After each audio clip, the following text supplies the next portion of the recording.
할렐루야, 사랑 축복합니다. 2020년 10월 28일 수요일 영성 랜선 큐티 오신 분들을 주님의 이름으로 사랑 축복합니다. 우리 기도하고 말씀 묵상 함께 하겠습니다. 사랑과 은혜가 많으신 하나님, 오늘도 말씀 앞에 섭니다. 말씀이 나에게 무엇을 이야기하는지 또 듣게 하시고, 또 혹시 우리가 잘못된 방향으로 가고 있다면 말씀의 방향으로, 하나님이 원하시는 방향으로, 십자가의 방향으로, 또 승리의 방향으로 나아가는 저희들 모두가 되게 도와주시옵소서. 오늘도 주님의 힘과 능력과 도우심과 인도하심과 살아계심과 신실하심과 변함없음을 통해서 오늘 우리가 승리하는 하루 되게 도와주시옵소서. 감사드리며 거룩하신 예수님의 이름으로 간절히 기도합니다. 아멘. 네, 잘 지내고 있죠? 오늘도 10월 28일 얼마 남지 않았습니다. 10월달 이제 우리에게 주어진다는 2달 정도인 것 같아요. 잘 마무리하고 또 2021년 지금부터 잘 준비해서 또 복된 한 해를 지금부터 기도함으로 잘 만들어 갔으면 좋겠습니다. 오늘은 시편 37편 1절부터 22절 말씀인데요. 제가 청년들하고 만나면 이런 이야기들 참 많이 해요. 네, 하나님 살아계시냐? 네, 살아계신다면 왜 악한 사람들이 이렇게 잘 되고 불의한 사람들이 세상 가운데에서 이렇게 떵떵거리면서 사냐? 근데 우리는 믿음이 있는데, 그리고 나름 거룩하게 또 정직하게 살려고 하는데 왜 하나님의 사람들은 이렇게 힘들고 어렵냐라고 하는 이야기들 참 많이 합니다.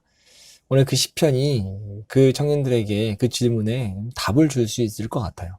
1절을 먼저 한번 보겠습니다. 다윗이 이렇게 이야기해요. 악한 자들이 잘 된다고 해서 속상해하지 말며 불의한 자들이 잘 산다고 해서 시세워하지 말아라. 부러워하지 말라라고 하는 이야기죠. 여기 다윗이 권면하는 대상이 누구냐면 하나님을 경외하는 사람들, 즉 믿음의 사람들에게 이렇게 권면하고 있습니다. 아마도 다윗의 눈에는 하나님을 경외하는 의인들이 불평하고 투기하고 시샘하고 했던 것들이 눈에 보였던 것 같아요.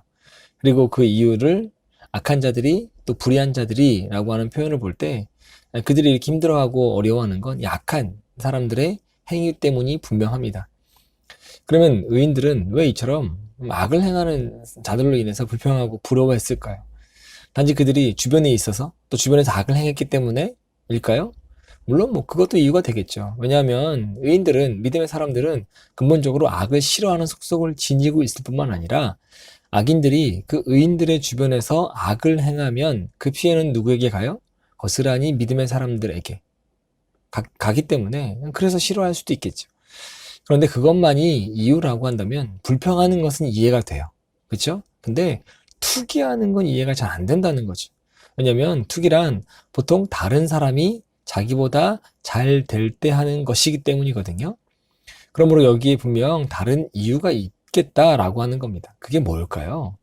7절 한번 보세요. 가는 길이 언제나 평탄하다고 자랑하는 자들아, 악한 계획도 언제나 이룰 수 있다는 자들 때문에 마음 상해하지 말아라 라고 이야기합니다. 여기 보면 의인들이 불평하고 투기한 이유가 나와요. 바로 악인들이 어떻다고요? 형통하기 때문에, 그리고 번영하기 때문이라고 하는 거죠. 우리가 알고 있는 하나님은 어떤 분이죠? 하나님은 공의로우신 분이라고 알고 있잖아요. 그거에 근거해서 보면 악인이 번영하고 형통하는 것, 공의로우신 하나님의 섭리에 맞지 않습니다. 일반적으로 사람들은 악인은 이 세상에서 잘못되는 것이 당연하다고 여겨요.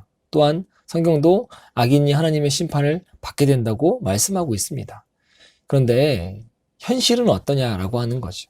현실은 어때요? 제가 방금 이야기했던 것처럼 반드시 그렇진 않아요. 오히려 악인들이 형통하고 번영하는 경우가 더 많아요. 반대로 의인들이 어려움과 고난을 당하는 일이 더 많다라는 거죠. 유대인 랍비 헤롤드 쿠시너라고 한 사람이 쓴 책 가운데 이런 책 제목이 있는데, 선한 사람들에게 왜 불행이 오는가? 라고 한 책이 있어요. 이 책의 제목이 보여주듯이 의인들은 이 세상에서 어려움과 고난을 당합니다. 여러분, 악인은 형통하고 번영하는 반면에 의인은 어려움과 고난을 당하는 현실이 부조리하다고 생각하지 않나요? 너무 불공평하다라고 하는 생각 들지 않아요? 그래서 저에게 질문했던 청년도 이런 마음 때문에 질문했을 거예요. 하나님이 공의로우신 하나님이라면서요. 때문에 의인들은 이처럼 부조리하고 불공평한 현실을 보면서 불평하고 투기하는가 하면 심지어는 하나님의 공의로우심까지 의심하기도 하죠. 그 중에는 현실의 부조리함을 보고 하나님은 없다 하면서 신앙을 버리는 사람도 종종 있습니다. 근데 8절 보세요. 노여움을 버려라, 격분을 가라앉혀라, 불평하지 말아라, 이런 것들은 오히려 악으로 기울어질 뿐이다 라고 했는데, 여기서 악으로 기울어질 뿐이다 라고 하는 이 말이 하나님을 원망하거나 신앙을 버리고 있는 행위를 의미합니다. 근데 여러분, 세상이 부조리하고 불공평해 보인다고 해서 하나님이 공의롭지 않은 것은 아니에요. 하나님은 공의로우사 그 공의로 이 세상을 다스리고 섭리 가운데 계시는 분임은 확실합니다. 다만 하나님은 악인들의 행위에 대해서 당신의 공의에 따라 즉각적으로 보응하지 않으실 분이라고 하는 거죠. 하나님은 사단이 범죄했을 때 즉각 멸하지 않고 세상 마지막 때에 그 완전한 심판을 유보하여 두신 것처럼, 또 아담과 하와가 범죄했을 때 그들을 즉시 죽음에 이르게 하지 않으신 것처럼, 하나님의 원대한 계획을 위해서 악인들에 대해서도 아주 특별한 경우를 제외하고는 즉각적으로 보응하시지 않고 그들에 대한 보응을 하나님이 정하신 그 미래의 때로 유보해 두신 것이라고 하는 겁니다. 심지어 악인 육신의 생명을 다할 때까지도 보응을 사하지 않기도 하셔요. 또 악인 형통과 번영을 그대로 방치해 두시기도 합니다. 그러한 이유로 세상이 부조리하고 불공평한 것처럼 보이는 것 뿐이죠. 하지만 이것은 하나님이 공의롭지 못한 증거가 되지 못합니다. 왜냐하면 이것은 하나님의 원대한 목적을 이루기 위한 하나님의 섭리의 일환이기 때문인 거죠. 이 하나님의 원대한 계획에는 참으로 많은 사실이 포함되어질 수 있습니다. 그중 하나가요, 이 죄인이 회개함으로 구원받기를 원하시는 것이에요. 하나님은 모든 사람이 구원받기를 원하세요. 이건 여러분이 믿으시죠?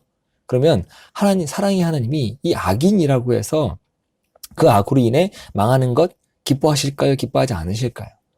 기뻐하지 않으시죠. 그래서 하나님은 그들의 악행대로 즉각 보응하시지 않고 그들에게 회개하기를 기다리시는 것입니다. 기회를 주시는 거죠. 그래서 하나님은 그들의 악행대로 즉각 보응하시지 않고 그들이 회개하기를 기다리시는 것이에요. 기회를 주시는 거죠. 사실 오늘 우리가 하나님의 구원 백성이 될 수 있었던 것도 그처럼 사랑으로 기다리신 하나님의 긍휼 때문이잖아요.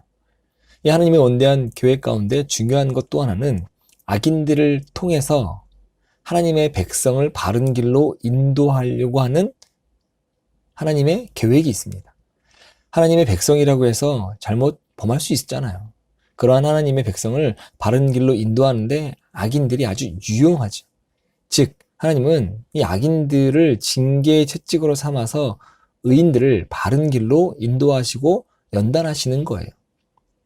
하나님의 가나안 족속을 다 멸하지 않고 그 일부를 남겨두신 것이나 아수르나 바벨론으로 번영하게 하신 것도 다 그러한 목적 때문이었다라고 하는 걸 여러분 꼭 기억하시기 바랍니다.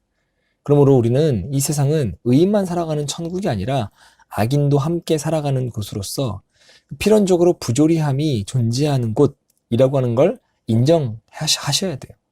그리고 그처럼 부조리함이 존재하는 것은 하나님이 공의롭지 않기 때문이 아니라 하나님의 원대하고도 선하신 목적에 의한 것이고, 그것이 궁극적으로 우리들에게 유익이 됨을 알고 그것으로 인해 불평하거나 시샘하거나 투기하지 않는 여러분 되시길 바랍니다. 다만 우리가 할 수 있는 건, 우리는 하나님께서 완전한 공의를 실행하셔서 그러한 부조리함이 없는 세상이 신속히 실현되게 해 주시기를 기도하는 것, 그것이 우리가 해야 될 일인 줄 믿습니다. 지금까지 참 여러분이 궁금했던 것 중에 하나였을 거예요. 답이 됐는지 모르겠습니다. 더 묵상하시면서 또 여러분에게 주신 하나님의 은혜와 하나님께서 주시는 메시지가 분명히 있을 거라고 생각해요. 끝까지 묵상하시고 이러한 문제들에서 계속 하나님에게 묻고 또 기도하면서 하나님 주시는 그 마음 갖고 또 승리하는 여러분 되시길 바랍니다. 오늘도 주님의 은혜 가운데서 승리하는 하루가 되기를 바라고요. 양섬의 모든 청년들을 주님의 이름으로 사랑하고 축복합니다. 우리는 내일 목요일 날 영상으로 또 만나도록 하겠습니다. 내일 만나요.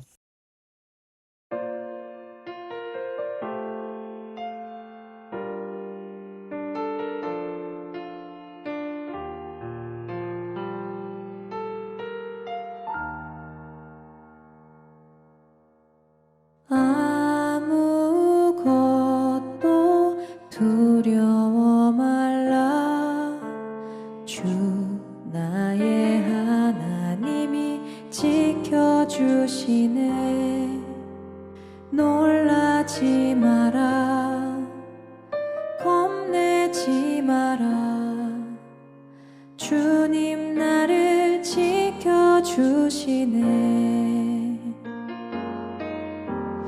아무것도 두려워 말라.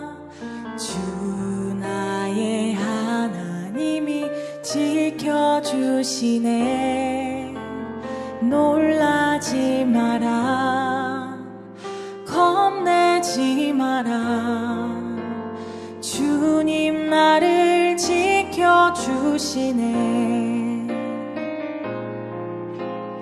내 맘이 힘에 겨워 지칠지라도 주님 나를 지켜주시네.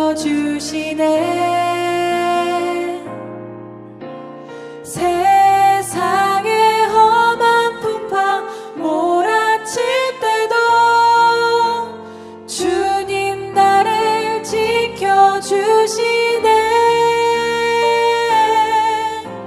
주님은 나의 산성, 주님은 나의 요새, 주님은 나의 소망, 나의 힘이 되신 여호와.